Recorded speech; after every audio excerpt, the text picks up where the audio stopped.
नमस्कार, आप देख रहे हैं एनएमएफ न्यूज में आपके साथ शक्ति। करोड़ों का गिफ्ट और बदले में कुछ भी नहीं। सुनिए, अगर आज कोई आपके दरवाजे पर दुनिया के सबसे महंगे 6 लड़ाकू हेलीकॉप्टर की चाबी रख दे और कहे ये लो, ये आज से आपके हुए, बदले में हमें 1 भी रुपया नहीं चाहिए, तो आप क्या मना कर देंगे? जाहिर सी बात है, आप उसे किस्मत का खुलना कहें।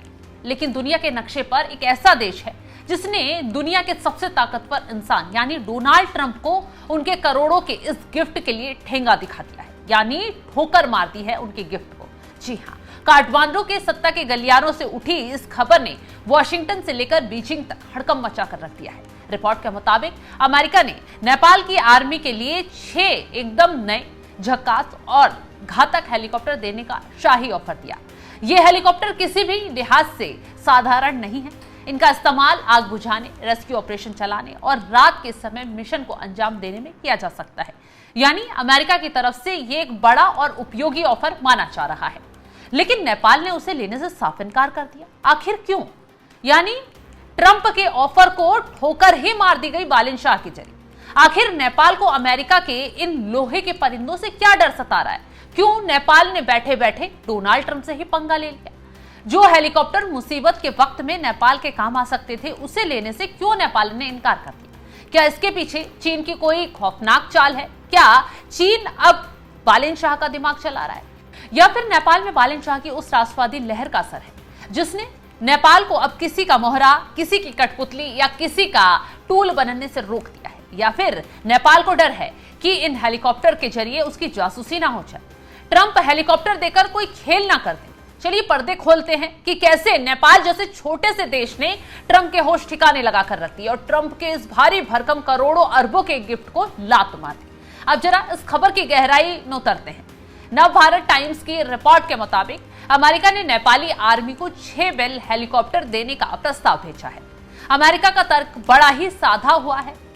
उनका कहना है कि वो नेपाल की आपदा राहत और सुरक्षा क्षमताओं को मजबूत करना चाहते हैं, ताकि जब कभी पहाड़ टूटे या जमीन फटे तो ये हेलीकॉप्टर देवदूत बनकर लोगों की जान बचा सके। लेकिन दोस्तों, अंतर्राष्ट्रीय राजनीति के अखाड़े में मुफ्त का मतलब हमेशा फायदा देना और फायदा लेना ही होता है। यहां कोई भी पानी पिलाता है तो उसके पीछे कुछ ना कुछ, कोई ना कोई स्वार्थ छुपा होता है।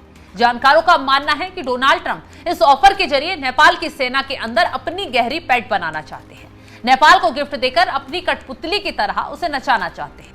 याद रखिए, नेपाल की भौगोलिक स्थिति इस दुनिया के सबसे संवेदनशील इलाकों में से एक बनाती है। एक तरफ भारत है तो दूसरी तरफ चीन है।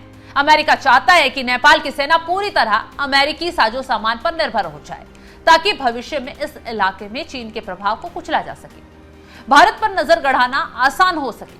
अमेरिका की दखल अंदाजी बढ़ाने का ये एक साइलेंट तरीका है, जिसे नेपाल ने शायद भांप लिया, ट्रंप के ऑफर को ठोकर मार दी। लेकिन नेपाल इस चुंबकीय ऑफर के पीछे छुपे भू राजनीतिक खेल को अब पूरी तरह से समझ भी चुका है।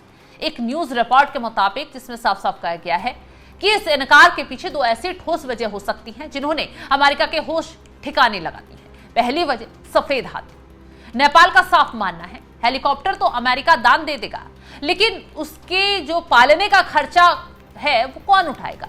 इन हेलीकॉप्टर का मेंटेनेंस, उनके आसमान छूते कलपुर्जे और उनका संचालन इतना महंगा है कि नेपाल की अर्थव्यवस्था पर ये बोझ बनकर बैठ जाएंगे। और कलपुर्जे वगैरह लेने के लिए आपको अमेरिका के पास ही जाना पड़ेगा, उससे ही खरीदने पड़ेंगे। नेपाल को डर है कि हेलीकॉप्टर सेना की मदद करने के बजाय उसके बजट को ही डकार जाएंगे। ये भी अमेरिका की उसे फंसाने की एक नई चाल हो सकती है।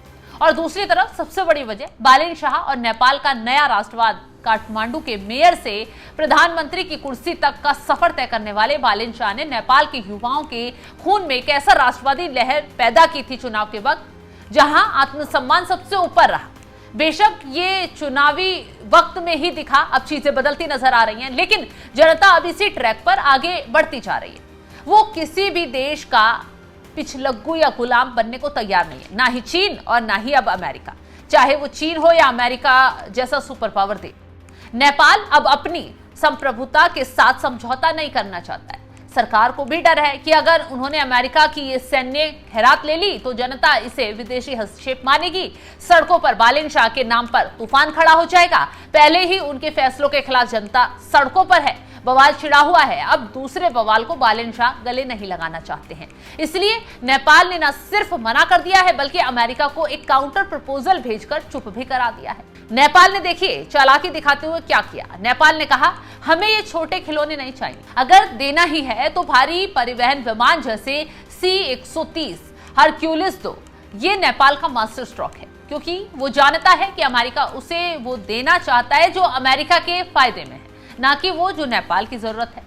इधर अमेरिका के साथ साथ बालेन शाह ने चीन के भी पोल खोलनी शुरू कर दिए। एक तरफ ट्रंप को झटका देते हैं और तो दूसरी तरफ चीन के भी होश उड़ा देते हैं। नेपाल में सत्ता परिवर्तन के बाद चीन के साथ हुए पुराने समझौते की परतें उखेड़नी शुरू कर दी है। दिल्ली स्थित think tank institute for conflict research and resolution के रिपोर्ट ने खुलासा किया है कि पिछले कुछ सालों में चीन ने नेपाल पर न केवल आर्थिक बल्कि राजनीतिक दबाव भी बनाया।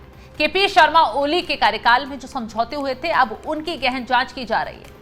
तो ऐसे में बालेन शाह अपनी अलग अलग नीतियों पर आगे चल रहे हैं, ना चीन का साथ ले रहे हैं ना अमेरिका की बातों में आ रहे हैं, जिससे ना तो अब चीन खुश है और ना ही अमेरिका अब जो है नेपाल में खुलकर कुछ कर पा रहा है। और दोनों ही देशों का हस्तक्षेप इस क्षेत्र में बिल्कुल कम हो गया है। चीन के लिए तो ये बहुत बड़ा झटका है, क्योंकि बालेन शाह ने साफ कर दिया है कि नेपाल अब दान पर नहीं बल्कि अपनी जरूरत पर चलेगा।